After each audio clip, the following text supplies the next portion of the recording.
এই যে পেয়ারা করছি এটা হচ্ছে এলাহাবাদ, এই বোঝাটা করছি এলাহাবাদ। বাহ ওটা করলাম খাজা, এটা হলো এলাহাবাদ। বা দারুণ কালার এসছে তো। হ্যাঁ দারুণ, মানে আমার গায়ে ময়লা আছে, পেয়ারার গায়ে ময়লা নেই।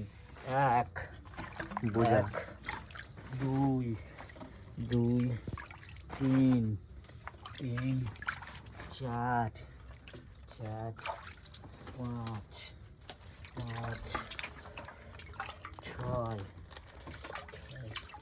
সাত আট গণার সময় এখন কথা বলা যাবে না। আট নয় নয় 10 11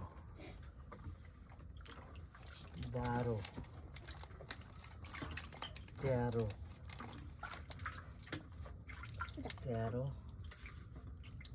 14 এই 15 3 20। এবার এটা গুছো। কত কত কত কুড়ি আছে ওতে? এটা হলো 3 20, একটা বেশি দেই। তা মানে কত পিসে এক কুড়ি হয়? 20 পিসে 1 20। 20 পিসে? হ্যাঁ ফাঁকা মাল দাও, ফাঁকা মাল দাও।